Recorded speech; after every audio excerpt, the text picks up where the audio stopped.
Today, we're talking with Julie Lanford, a registered dietitian.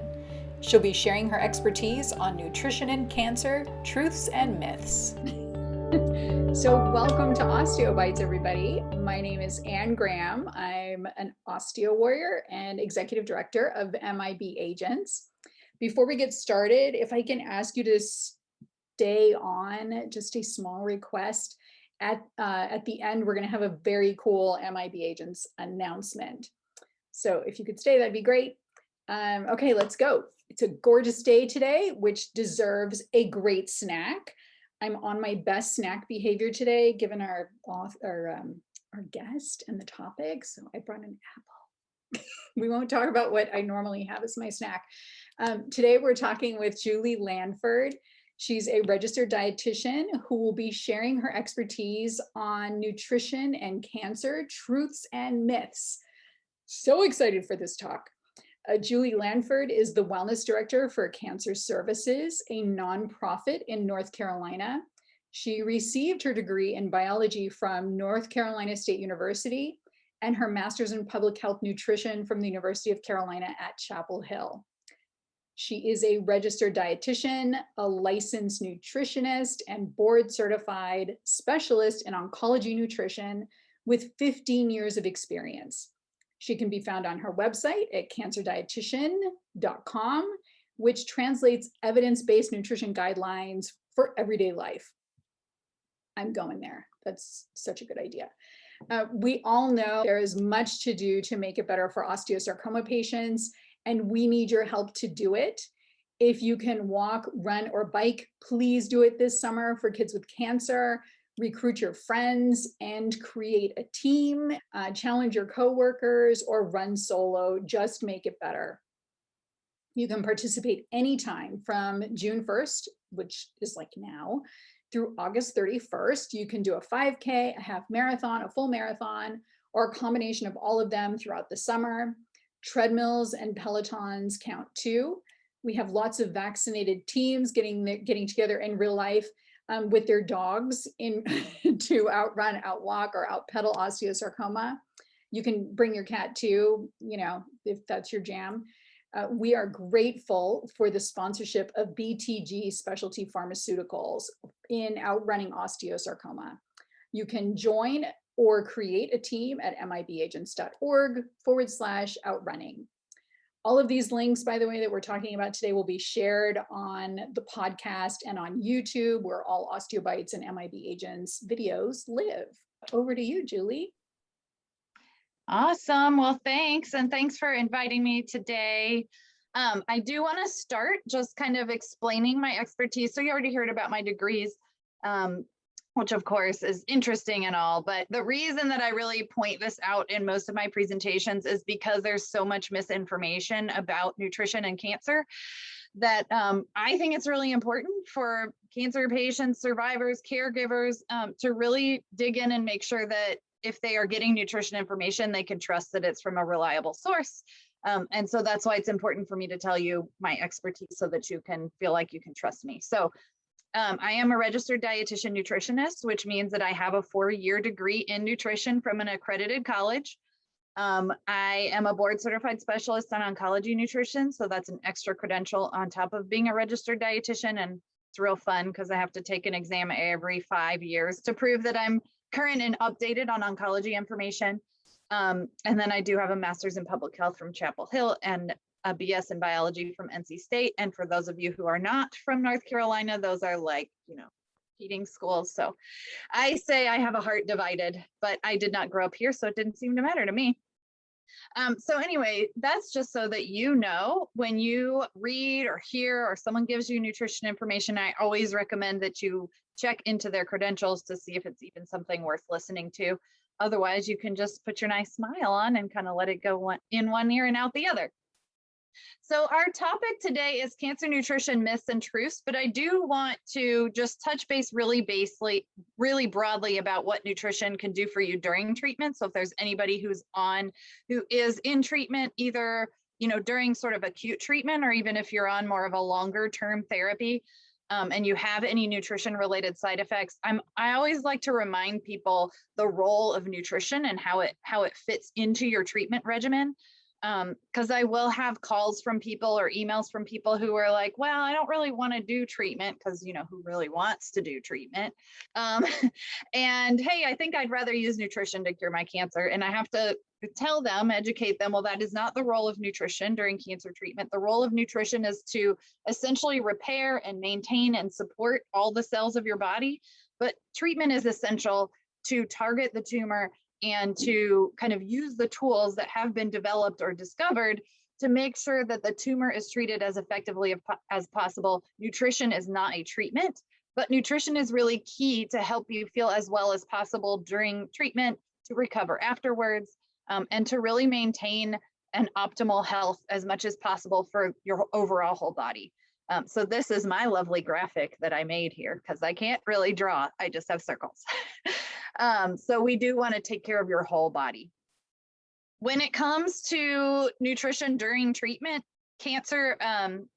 during cancer treatment, nutrition has a really important role in terms of helping to lessen side effects, support your immune system, help maintain weight, which is something that's really important to us oncology dietitians, and to keep you as energized as possible. I'm not making any claims that nutrition will give you all the energy in the world, but certainly being well nourished, you will be as energized as possible given your treatment status. So these are my 5 cancer treatment guidelines to live by, and you can find this information on my website. But I think first of all, what's important is that you avoid malnutrition. So making sure that you are getting adequate calories and protein is the sort of the base of that. Eat what you can when you can. So the strategy to help avoid malnutrition is to get those calories, get the protein, get the nutrients you need by eating pretty much small, frequent meals is kind of our overall common recommendation. Make sure you're hydrated by focusing on fluids. There's a variety of ways you can do that. I think grazing is often helpful, especially when people are dealing with nausea, to keep something on your stomach. And if you get full really quickly, then smaller meals are really helpful, and grazing can do that. And then get help and support. So reach out to your treatment center dietitian, or always getting help and support from caregivers who can either remind you, it's been a while since you ate, can I get you something, or do the grocery shopping for you, or kind of help think for you sometimes if you can't think of something that might sound good. So I do have some troubleshooting tips on my website that are just overall kind of basic tips. And I encourage people, if the general tips that you find are not helping, reach out to your treatment center dietitian, or find someone who can, sometimes the nurses, the medical staff can really help you troubleshoot on getting enough calories and protein in. So those are the short and quick tips for during treatment. And then we're going to move on to myths. All right, so myth number 1, hands down, most common thing that us oncology dietitians hear and have to debunk is that, quote, sugar feeds cancer. So that is a myth. The fact is that all of our cells, whether they're cancerous or not, use glucose, which is the building blocks of carbohydrate, for energy. Basically, I wish we would start, talking about that glucose or sugar is actually just energy for our cells. And our body doesn't pick and choose which cells get what fuel. So thinking that somehow you can completely cut out sugar and that's going to, eliminate the source of energy for cancer is unfortunately not the case. Otherwise, I think that would be what we're all recommending to people. The other thing is recognizing that sometimes when you cut out entire food groups, or you're really restrictive with your eating, it makes it difficult for you to maintain good nourishment. So that is another challenge that I see with my patients who tend to be a little restrictive with their eating. So I am here to tell you that yes, it's a-okay to eat sugar sometimes. And even when you think about sources of carbohydrate, which I think we will do myth number 2 along with this, the myth is that carbs are bad for you. All right, carbs are not bad for you. Carbs give you energy. They often have a lot of fiber attached to them, lots of great nutrients that we want you to have.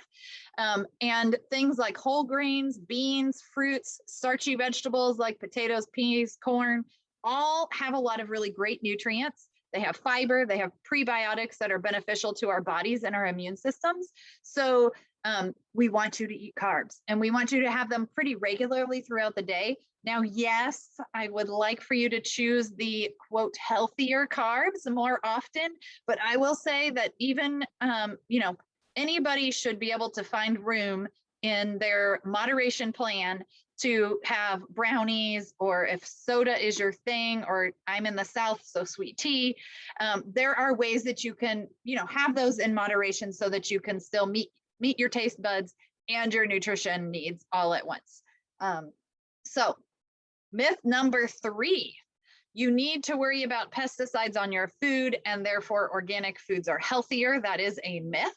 There's no human evidence proving that people who consume organic food have better health outcomes. And I usually kind of lump in genetically engineered or genetically modified foods into this one as well, because there's no substantiated evidence that foods from genetically engineered crops or GMOs are less safe, or that they increase cancer risk compared to crops that are not genetically engineered. And we have a lot of good data, and the National Academies of Sciences reviewed over 900 studies on those. So we're pretty confident about that. When it comes to organic foods, and I did an entire webinar on this, so if people are really wanting like the details and the nitty gritty, they can listen to me yammer on for an hour about it. But when it comes to organic farming, I think I work with agriculture experts in communication, and then I work with dietitians, and we always kind of feel like, well, both are fine. It doesn't have to be one or the other, or that one is better than the other one. They're just different. Organic growing practices do often use pesticides as well. They're just different pesticides that may or may not be more or less toxic. But the truth is that no matter what type of produce that you get at the grocery store, whether it's organic or whether it's conventional, the amount of pesticide residue is very, very low. So I think that you can be confident no matter what, that if you're eating produce, it is good for you. You do not have to only buy organic. And we do have some studies showing that some people who've kind of bought into this idea that organic is healthier and you should not even eat conventional fruits and vegetables, that does, they eat fewer fruits and vegetables because they limit themselves. So I'm here to tell you, any vegetable is better than no vegetable, and we want you to get fruits and vegetables. And so whether you choose organic or, local or whatever, frozen, canned, I want you to get vegetables, and I really want them to taste good to you. So I think that's what's really important, is that we enjoy our eating experience. All right, myth number 4, meat and dairy cause cancer, so you should never eat it. This often I find, I haven't heard it a lot recently because I think we have other things at the top of our minds right now, but people who maybe spend a little bit of time watching Netflix documentaries, which probably they have in the last year, because what else have we had to do? But Netflix documentaries are often sources of confusion, I find, for my clients. And I'm just here to remind you that documentaries are not necessarily evidence-based science. They might be very interesting conversational points, maybe good discussion groups, but always get your information, informed by an expert at some point. A lot of the documentaries that people come to me very worried about, oh my gosh, did I get cancer because I ate yogurt? No, that's not, there's no evidence showing that consuming dairy products causes cancer, but they did see that in a documentary. And typically the documentaries are funded by animal rights groups who are wanting you to, choose vegan for animal and ethical reasons. But what we do know from a fact is that it doesn't appear that vegetarian or vegan diets are any more protective than plant-based diets that include moderate to small amounts of animal foods. So when I talk about or recommend that cancer patients and survivors follow a plant-based diet, that does not mean a plant-only diet. What we mean is that we want you to eat lots of plants. And if you want to flavor those plants with meat and dairy, or you want to pour some milk over your whole grain Cheerios, that is a-okay. And so small to moderate amounts of animal foods, it's not really about what you remove from your diet. It's really more about what are you actually eating. And I think that to me is a pretty common way that I encourage people to look at their nutrition status is not, what am I eating that's so bad for me? I'd rather you kind of flip that around and think about, oh, am I actually including enough of the things that are good for me? And then I can fill in with the things that are kind of, you know, the ones I want to have in my day to make me enjoy it. All right, myth number 5. This is the last one on my list for today, but honestly, I have a printout that has 15 because it's just, there's so many, but I picked what I think are the top 5. So myth number 5 is nutrition supplements improve health. But actually what we know from a lot of data is that to reduce your risk for cancer or live healthy after a diagnosis, we want you to choose a balanced diet with a variety of foods rather than taking pills, powders, juices, or extracts for nutrients. And the reason is that when you choose, like the picture on the right here has salmon and roasted potatoes and some other vegetables, you of course get the nutrients that you might be thinking about, you know, vitamin C or vitamin D or omega-3s. But along with those nutrients, there's so many other things in the foods that are really good for you that I say they're packaged along with it. And that's what we want. We want that combination. We want the synergy of nutrition that comes from eating actual foods versus thinking that, oh, well, if I just take a pill of this one nutrient, then that a lot of this one nutrient, that's how Americans operate. You know, if a little's good, then a lot's better. Let me just take as much as possible of this one nutrient. Our bodies don't necessarily prefer as much as possible of this one nutrient.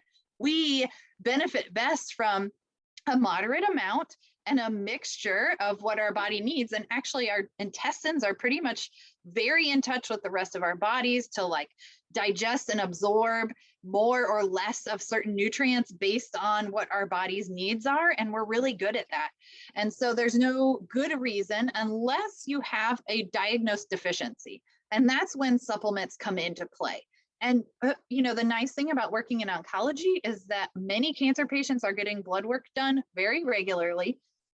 You can ask if you think you're having some kind of side effect that may be related to a deficiency. You can ask, oh, I'm really tired. Can I have my iron checked? Oh, you know, I'm having a little bit of fatigue and maybe the vitamin D is a problem. You can have those checked. And certainly if those come out low, like you have a diagnosed deficiency, you will need a supplement amount to bring it back up to normal. So eating food levels of nutrients is great for maintaining good health. If you have a deficiency, we want to use supplements to bring those back up. I usually say you'd probably do it for 3 months and recheck and then decide if you can maintain it without the supplement. But we don't want you taking high doses of any supplements or just taking supplements just because. I have done a blog post about multivitamins. So if you want to take a multivitamin, I would find something that doesn't have more than 100% of any particular nutrients. And you may choose to take your multivitamin every other day. You might, you know, break the pill in half. Personally, if I take a multivitamin, I just like the chewables. So I try to find the chewable kind because that makes it more enjoyable for me to take it. So that is pretty much the facts on supplements, is that when we look at populations of people who take supplements, we don't find any better health outcomes. And in some cases, we've found worse. I think that's because some people who take supplements are taking them to make up for a not so healthy diet, and you just really can't make up for that. My take home on the multivitamin or on the supplements is that your body prefers nutrients and food, not pills. There are times though, there are seasons, you know, I call it a season of treatment where you cannot eat food very well. And if you can't eat food very well, we need you to still be nourished. And that means you might take some supplements, you might use, you know, nutrition supplement drinks, you might be just drinking milkshakes because that's all you can tolerate. And that is a-okay.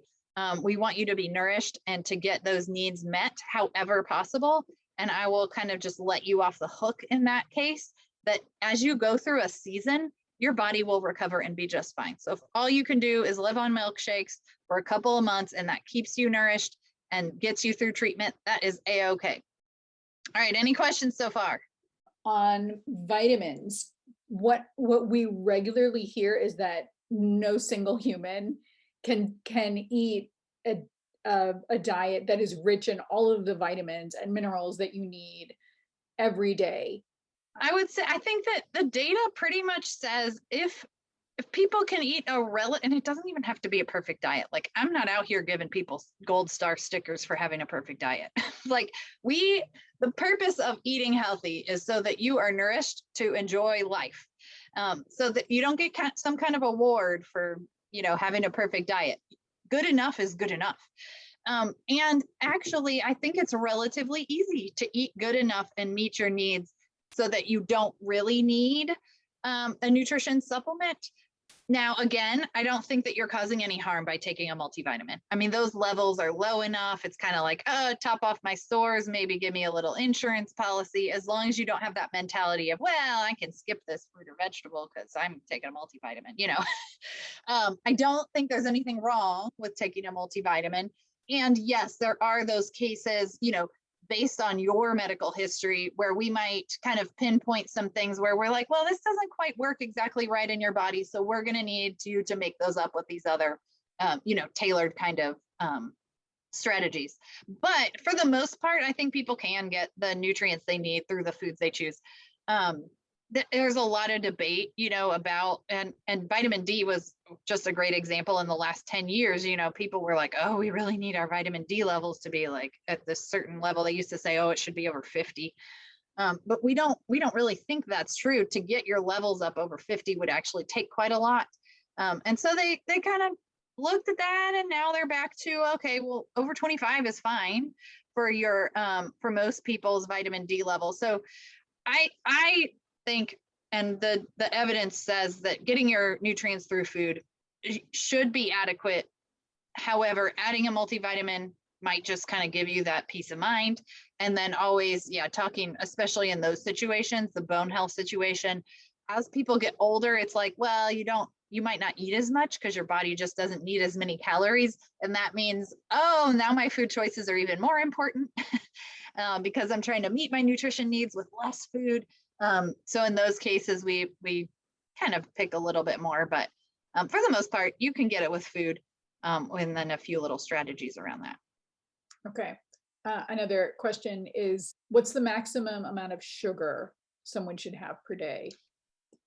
Well, that's a difficult question. And I have people who come to my classes and they want me to give them the answer, right? Like, well, how much ice cream can I really have every day?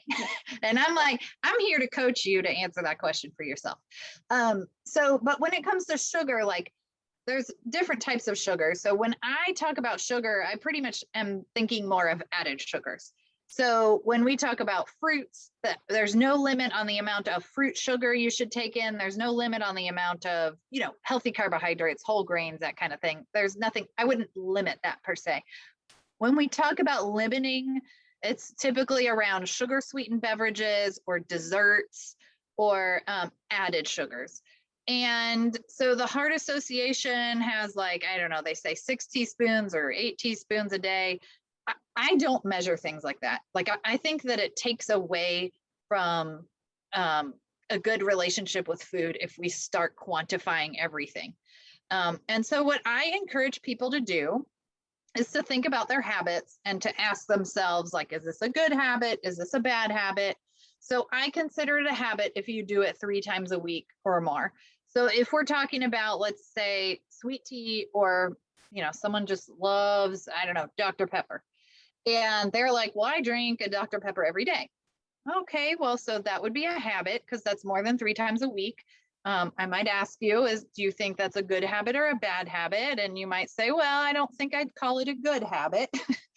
And then we would think about, well, can we cut that back to maybe 2 times a week? Like, could you have special days, or like, well, you only do that food when you're with a certain person that you share that together, or you're at the family reunion and, like, that's what you drink at the family reunion is sweet tea.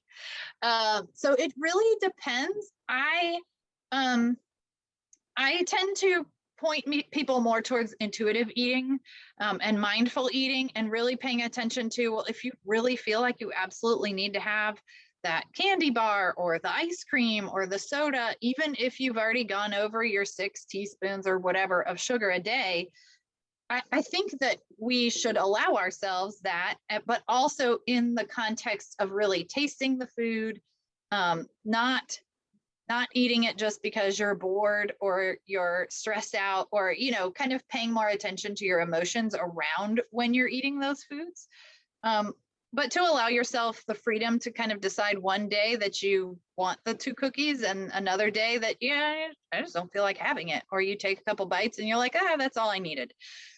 So I tend to go more that way, because to me, having a positive relationship with food is really important.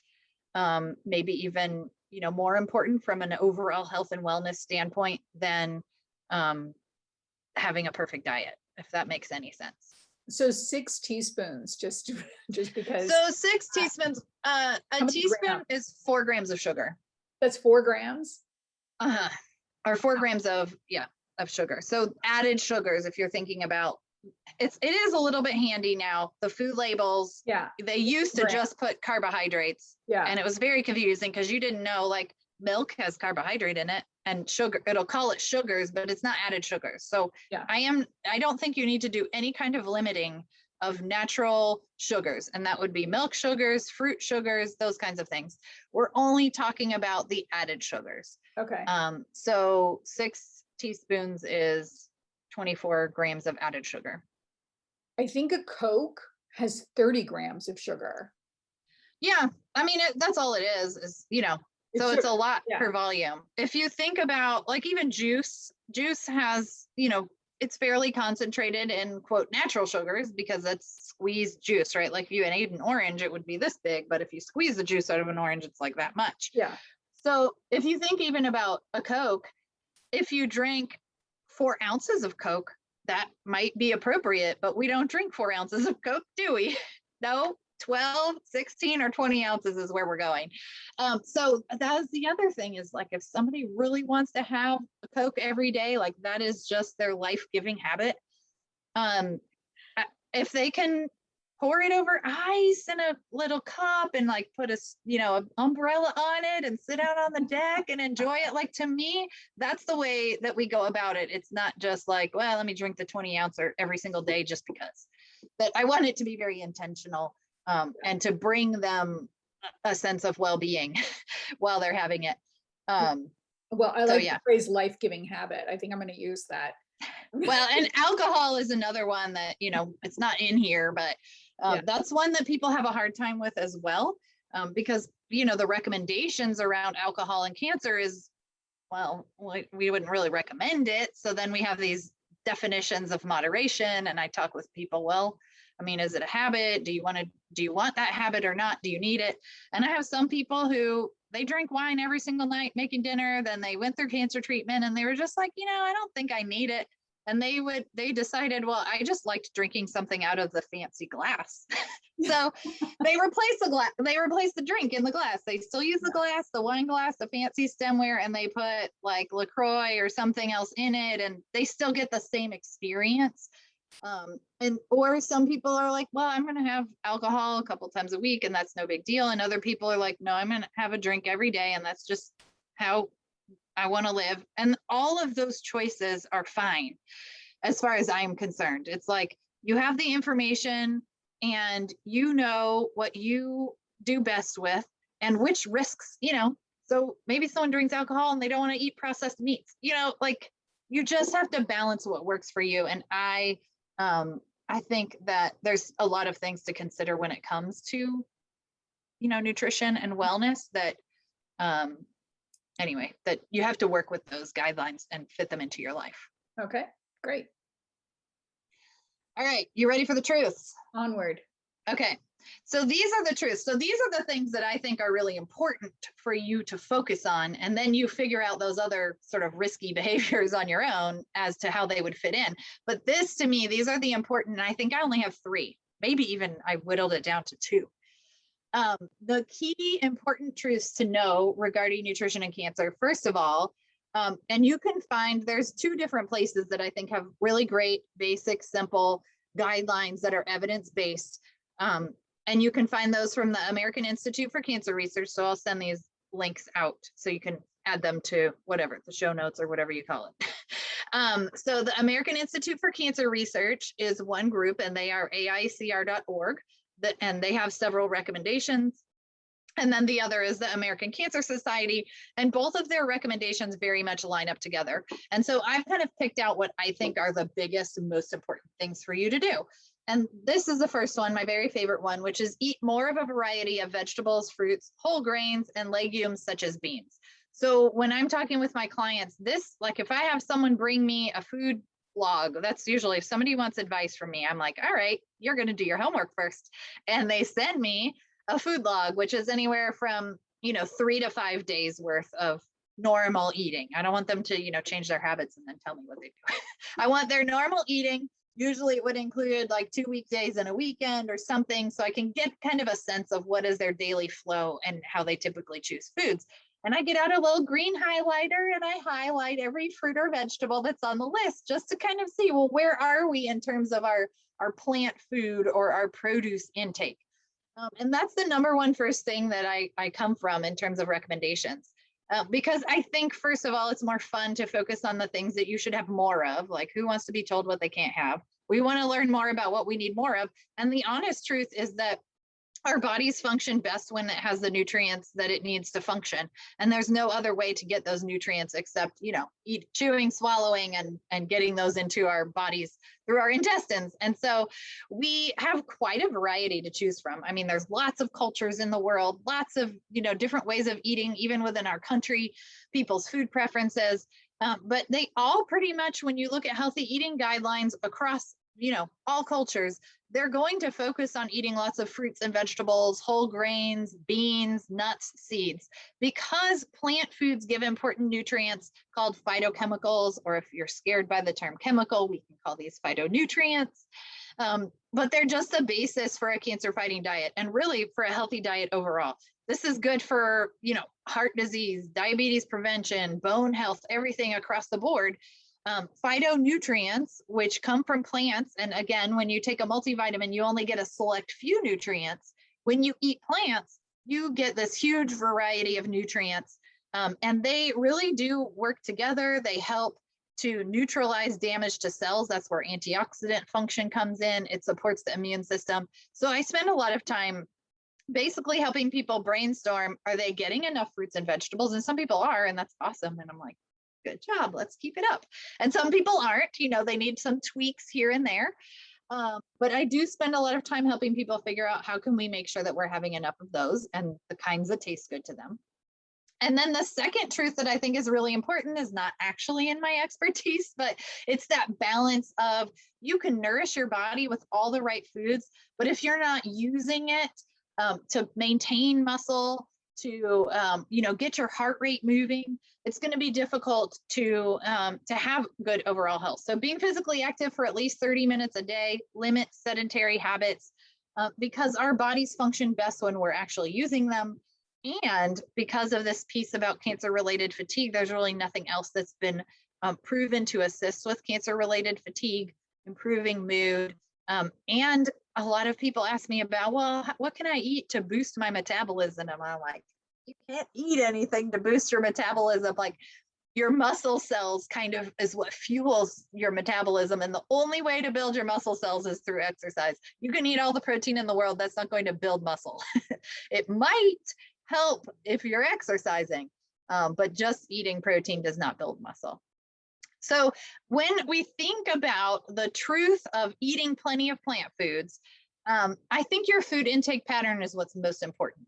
So eating foods with a focus on plants, like we talked about, and it can include animal foods if you want. So if eating animal foods tastes good to you, you like it, go ahead and include them as long as you're having plenty of the other plants. If you don't really care for animal products or ethically you don't want to eat animals or drink the dairy, that's also fine. So I call that sort of a choose your own adventure. A lot of us are, if you want to label, flexitarians, because sometimes we eat like vegans and sometimes we eat vegetarian and sometimes we eat, fish, and then sometimes we eat hamburgers. It's just, you can mix those together. And the very basic is to use the plate ratio. So when you think about, and it doesn't, of course, have to be separated like this. I'm not saying you have to separate your food, but this is the ratio of foods that we're talking about. So to get the recommended amounts of fruits and vegetables, you're essentially going to be covering half your plate or your bowl with fruits and or vegetables. A quarter of your food intake would be starch, and a quarter would be protein. You can make that protein either from animal products or from plants. That's another choose your own adventure. Now, if you choose your protein, so let's say the vegetarians and the vegans choose their protein a lot of times to be plants, they get bonus points because that means that they are eating even more vegetables usually in their days. Not necessarily like the cheese pizza vegetarian, but the vegetarians that actually like beans and tofu and things like that. I will say that is why we tend to see better health outcomes among vegetarians or people who eat a lot of plant proteins is not the absence of meat. I would say it's the presence of all those extra fruits or vegetables in their day. And so even meat eaters can choose to eat a lot of plant proteins and get that benefit. So what I did actually was look over, so there's several, and I have a whole webinar on this topic too, which is plant-based eating for cancer survivors. I had an intern, I love interns, and we spent some time looking at several different sort of recommended dietary patterns because I know clients come into me and they really like guides, they like lists, they want to know what I should eat, and I'm like, I want you to be intuitive, and they're like, give me a list. So we often start with a little bit of a framework. And so we looked at the DASH diet, which is dietary approaches to stop hypertension. It's studied and proven to be very good for you. We looked at the Mediterranean diet, which has a lot of talk these days about being especially healthy. We looked at the anti-inflammatory diet from Dr. Weil, and we looked at the My Plate guide from the USDA, and we looked at the American Institute for Cancer Research. They have a guide called the New American Plate, and we just compared all of them based on what they recommend for different food groups. What do they all have in common? Because certainly what they all have in common is what we should build our base on, and this is what they all pretty much had in common. First of all, fruits and veggies every day. So we're talking about, like, if we're looking at volumes of fruits and vegetables, we are talking about 4 to 5 cups a day, or 8 to 10 servings, which for a lot of people sounds like a lot, but I would encourage you to just some days measure here and there and just see what is a cup, what does a half a cup of, say, broccoli look like? What does a whole cup of broccoli look like? So you measure it, you pour it on your plate, you kind of look at it, and then you realize, oh, maybe I actually do eat quite a bit of, fruits and vegetables. For me, I don't even, people can measure their fruits and vegetables, but I do a Eat the Rainbow challenge, which is a fruit and vegetable challenge, 12-week challenge. And we have one coming up that starts June 28th. In that challenge, I'm not even asking people to measure their fruits and vegetables. All I'm asking them to do is to notice whether they are present. So do you have a fruit or a vegetable present at breakfast, at lunch, at dinner, at snack time? I don't think you have to measure. I think that if you've formed sort of a habit of including fruits and vegetables when you eat, your body will help you know like how much of those fruits and vegetables to eat, which ones you like better, how you like to eat them. And then it's kind of more of a relationship that you have with your appetite and with your taste buds rather than a discipline that's not very fun. So eating plenty of fruits and vegetables is really important. Protein is best for you to spread throughout the day. So consistently we see smaller portions. If you're a meat eater, a smaller portion of meat at meal times is better than eating one big, steak or big old piece of chicken one time a day. It's better to spread those out. And even meat eaters should choose those plant proteins at least once a day. So even like the DASH diet, the Mediterranean diet, they have meat in it. But everybody always consumes beans or nuts on a regular daily basis. And then spreading your protein throughout the day, I think I mentioned that already, smaller portions and spread throughout the day. Number 3 is 100% whole grains. So all of these recommended dietary patterns have whole grains, which again drives home the point that you do not need to eliminate carbs from your diet. Okay. Number 4 is fluids. So ideally you're staying hydrated from water, unsweetened tea, or unsweetened coffee. you know, if you're somebody who drinks coffee and you put like a teaspoon in it or 2 teaspoons, that doesn't bother me. You know, you can have some added sugars to make your day lovely. And that's a great way to spend it, is how I feel.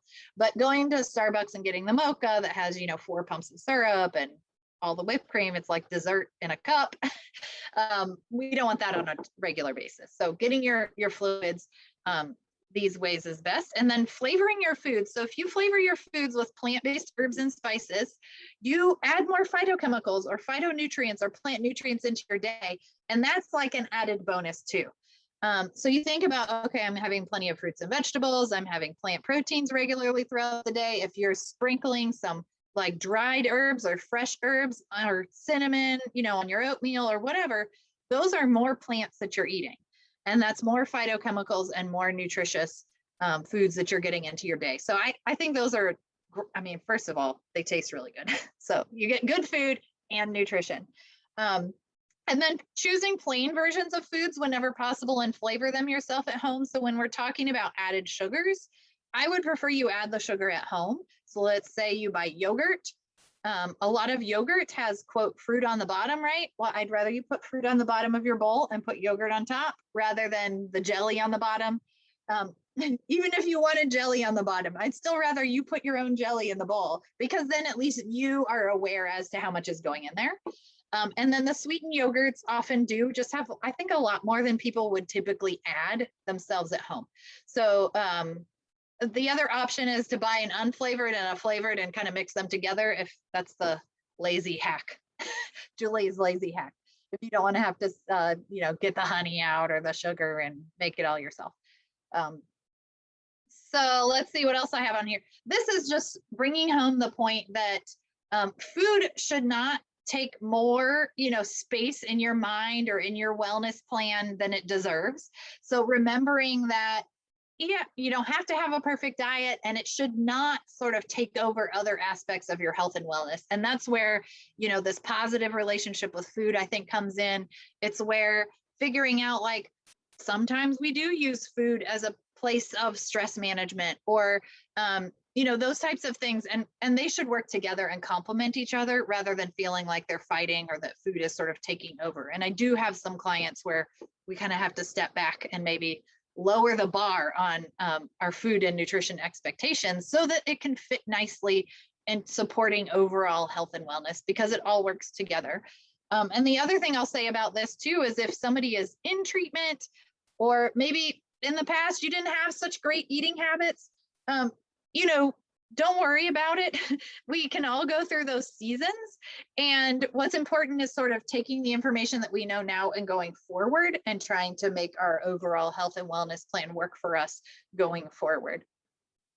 And that is it, I think, from my slide standpoint. My take home is always just like, keep calm, eat your vegetables, kind of don't have to worry too much about it. And listen to, you know, what your mom always said. This is information which I know, Anne, you said you can send it out or whatever. So you can find me online. I do work for Cancer Services. We're a nonprofit in Winston-Salem. And so they support all of the cancer dietitian programs, which are available to you at no charge. So the website, the blog, I do cooking videos and webinars regularly. The Eat the Rainbow Challenge is coming up. Anyone's welcome to join that. We don't charge for it. You could follow me on social media and get on our email list so you know what kinds of things are coming up. And you can always email me with questions and things like that. Okay, really great. We have 15 minutes left and so many questions.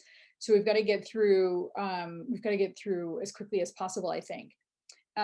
First question is suggestions on options if stomach can't handle vegetables or beans.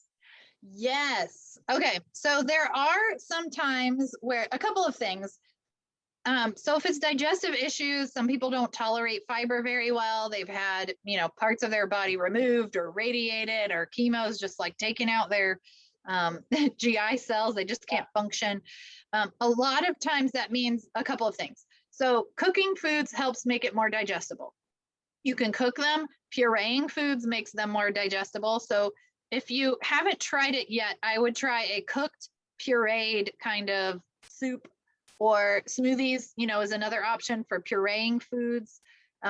Frozen vegetables have been blanched. So that's sort of a cooking process. So that can make it easier. So that for me, that would be the first step of, okay, try fruits and or vegetables that are pureed or cooked in some way. You can remove the skins of like apples. That makes it, applesauce would be much easier to digest than eating an apple. So that's the first thing, is basically mechanically kind of breaking it down, doing a little bit of the digestive work for your body before you swallow. And there's lots of soft foods recipes that I think can work for that. And then if even doing that is still too much fiber, you don't tolerate it, it just seems like it passes straight on through, you're not digesting it anyway, so what's the point of eating it? In those cases, then we would say, all right, let's try to go more towards, like, if you're somebody who really wants to get fresh fruits and vegetables, but you can't do any of that juicing, that's sort of when I would recommend juicing. I don't typically recommend juicing because I want you to get the fiber, but for these people, the fiber is not working for them. So juicing basically does remove it. You can certainly buy things like fruit juice, but it is difficult to buy good vegetable juice, I think. So you might kind of take the easy route with the fruit juice and just have that kind of as your fruit throughout the day. And then you may want to try juicing so that you can get a variety. Carrot juice people tend to like, celery. There's all kinds of ways that you can juice.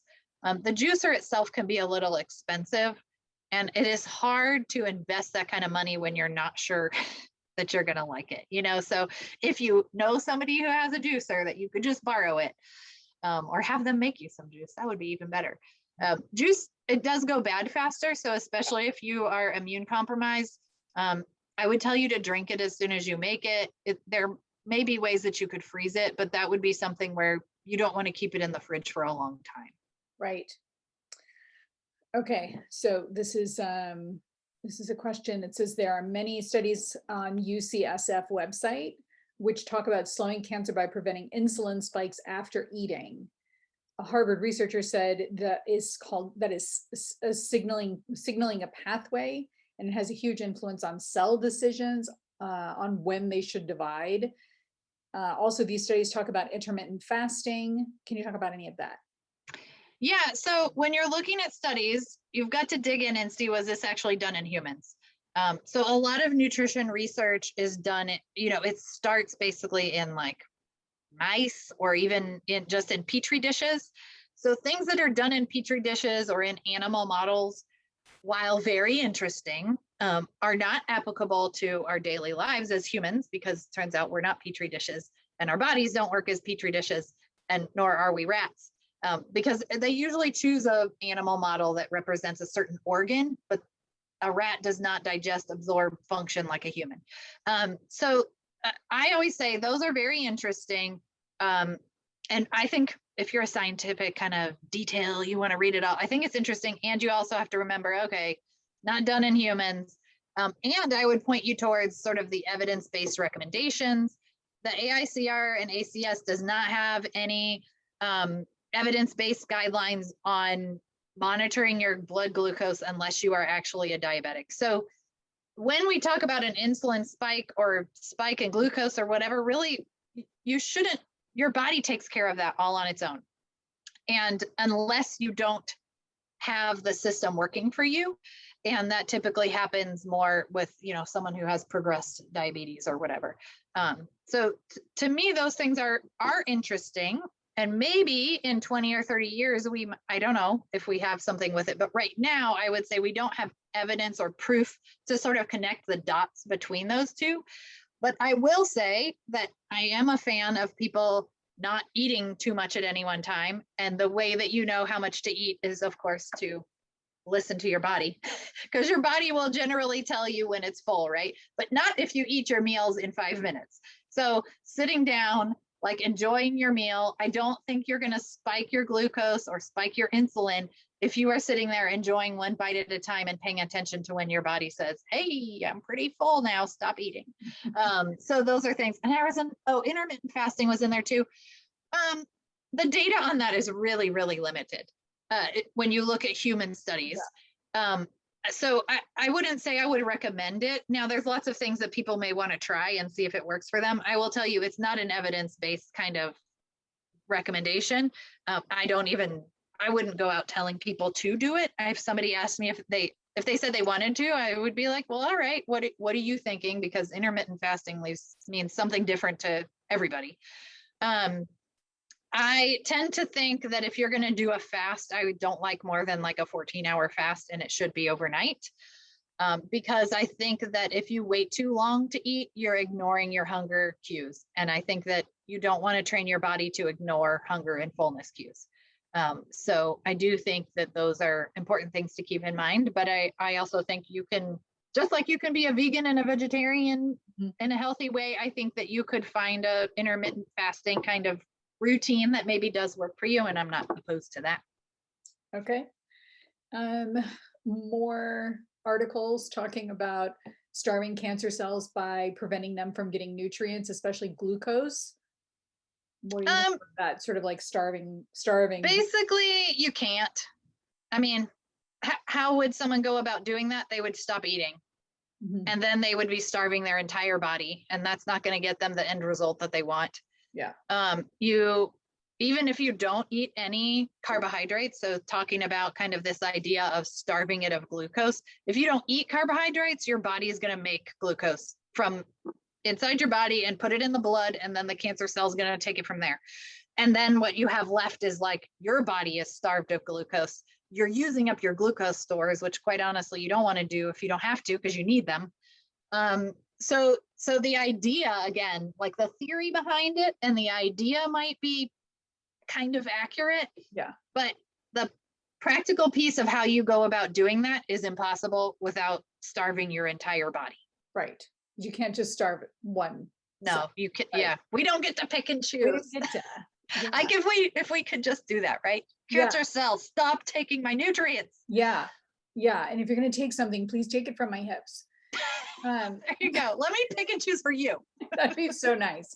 Okay. Let's see. My son has a good diet, but was recommended to take coenzyme 10, zinc, and selenium daily to deal with free radicals. Is that something you would support? I think if his legitimate healthcare provider recommended it, then I think that he needs it. If it was recommended by your neighbor, then I might ask your healthcare provider. Yeah. Watch out for Facebook experts, I think. Yes. But yes, on that note, there's quite a few people who have on our, kind of community Facebook groups said, oh, you know what, we went completely alkaline. I took that slide out because I was like, I don't know if anyone cares about that anymore. Okay. Talk about it. You still see things on the grocery store shelves about it. Okay. So the myth is, well, I will say it's a myth. So it's a myth that you should eat alkaline, because you can't. Basically, your body, again, just like what we talked about a minute ago, your body has a pH in your blood, which, acid alkaline is measured by pH. The pH of your blood is very tightly regulated. And if it wasn't, you wouldn't be alive. So what you eat does not change the pH of your body, because your body has all these mechanisms to keep it at the right pH. Now, I will also say, and I've written on it on my blog, usually the way that they're eating, I can't argue with, because usually they're like, oh, I eat alkaline, I eat lots of fruits and vegetables, and I don't eat a lot of added sugars, and those kinds of things. And I'm like, all right, well, that sounds pretty good.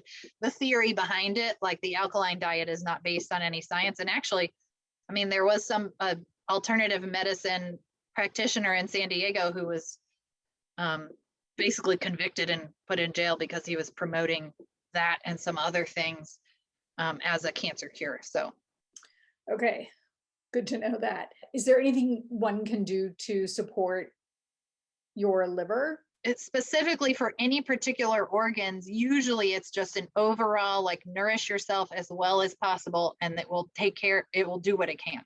Anything dietary wise you can do to increase platelets?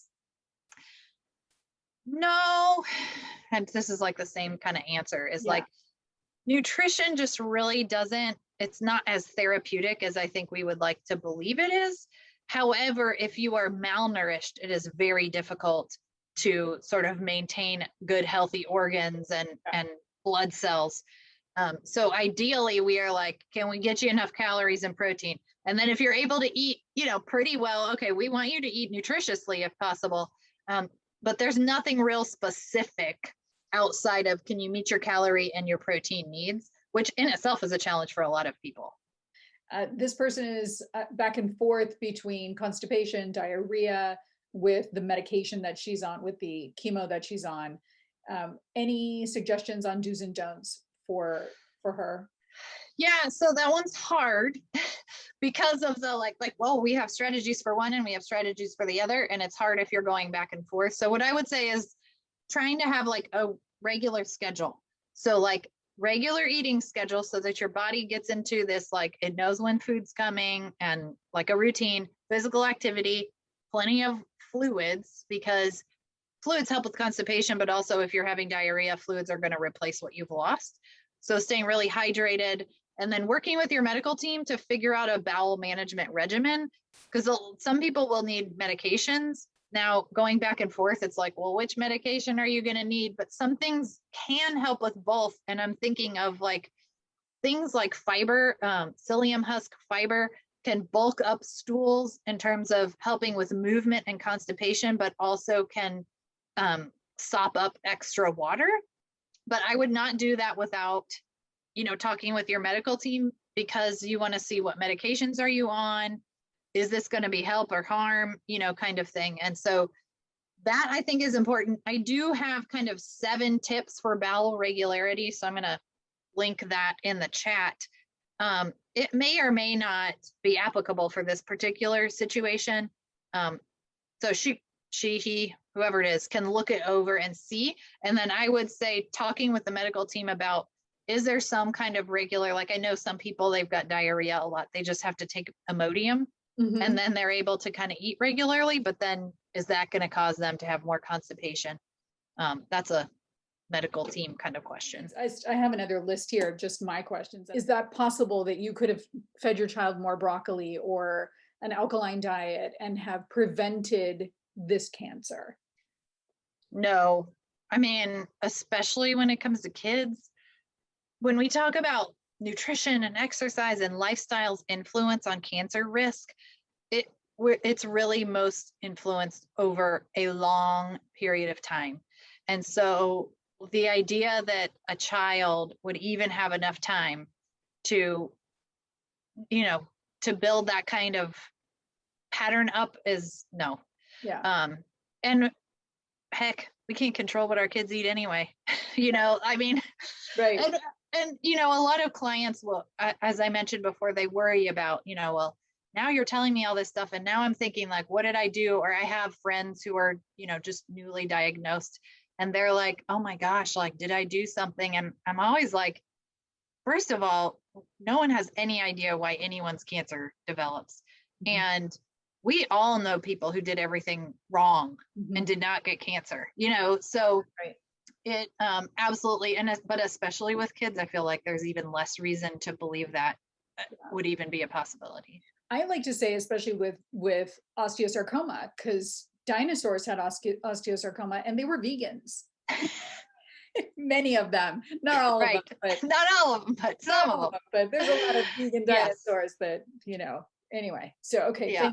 Thanks for clearing that up and taking that burden away. Because, when you think about it with your wise mind, you go, oh yeah, of course, that's not a thing. There were mummies and they didn't have Oreos, right? Back no. Well, thanks, Julie. My gosh, so much good information. Okay. And I did promise an announcement, so I've got to squeeze that in here. We have some new entries in our outbidding osteosarcoma auction. In addition to the way cool experience of hanging out with Good Charlotte, Nicole Ritchie is making you better with a styling session with her personally and her professional stylist from House of Harlow. Also excited about next week, we'll be talking with Dr. Lara Davis.